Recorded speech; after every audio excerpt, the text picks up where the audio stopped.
సభకు నమస్కారము. అన్నా, నా పేరు భువనగిరి శ్రీనివాస్ నేత.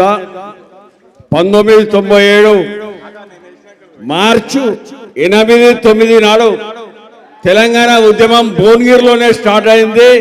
దాని ప్రారంభకుడు గద్దరన్ననే, ముగింపుకు గద్దరన్ననే.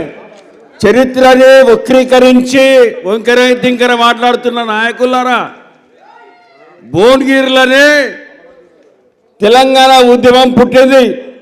ఆ పుట్టుక సాహితీ మిత్రమండలి ద్వారా పుట్టింది. ఆ సాహితీ మిత్రమండలి ఇక్కడ ఉన్న సామ మల్లారెడ్డి గారే దాని సభ అధ్యక్షుడు. అక్కడికి గద్దరన్న, ఇన్నన్న, పాశం యాదగిరి అన్న వచ్చి తెలంగాణ ఉద్యమానికి సదస్సులకు రూపకల్పన చేసిందంటే మా భువనగిరే. ఎక్కడన్నా వంకర తింకర మాట్లాడినా, ఇంకేది మాట్లాడినా భువనగిరి చరిత్ర మర్చిపోవద్దు. భువనగిరిలో గద్దరన్న ప్రారంభించిన మొదటి రోజు 1969 తెలంగాణ ఉద్యమం కాకుండా 369 మంది చనిపోయినట్టు కాకుండా ఒక్క రక్తం చుక్క లేకుండా తెలంగాణ తీసుకొస్తా అని చెప్పిండు గద్దరన్న. కానీ ఏప్రిల్ 6 నాడు ఈ మీటింగ్ అయిపోయాక కరెక్టు 24 రోజులకు ఏప్రిల్ 6 నాడు రక్తం మడుగులు కొట్టుమిట్టాడుతున్నాడు. ఆ విషయం మల్లన్నకు తెలియగానే ఉటావుటిన మేము అక్కడికి వచ్చాం. అప్పటికే హాస్పిటల్ తీసుకుపోయినారు. ఇది గద్దరన్న చరిత్ర.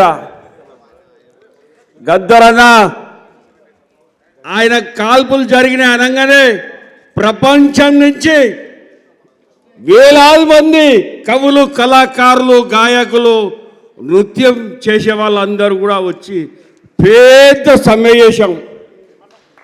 ఆ సమయంలోనే బెల్లి లలితక్క, మా భువనగిరి బిడ్డ, ప్రతి చౌరస్తాలో ఎక్కడ అంబర్పేటలో ఉన్నటువంటి ఒక function hall, Rana Pratap function hall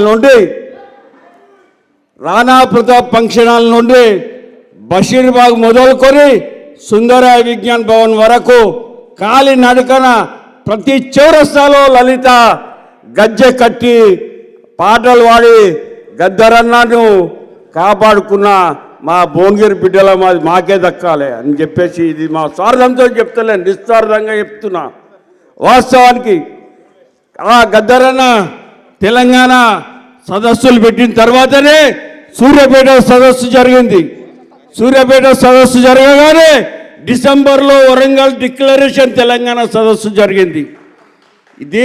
దేనికి మూలముంటే కూడు ఖర్చు రాకపాయే, ఏం బతుకులు మనవిరో అన్నల్లారా, తమ్ముళ్ళారా, ఎములారా, జంబురో, అక్కల్లారా, చిల్లర్రారా అనే పాట ఆ పాట నా పద్మశాలి హక్కుల పోరాట సమితికి పనికొచ్చింది.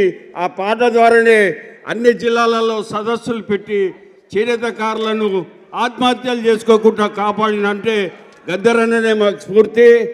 ఈ అవకాశం ఇచ్చిన పెద్దలు, ఈ సభ అధ్యక్షుల వారికి, అలాగే గద్దర్ ఫౌండేషన్ అన్న కార్యదర్శి సూర్య అన్నకు నమస్కారాలు తెలియజేస్తూ ముగిస్తున్నాను.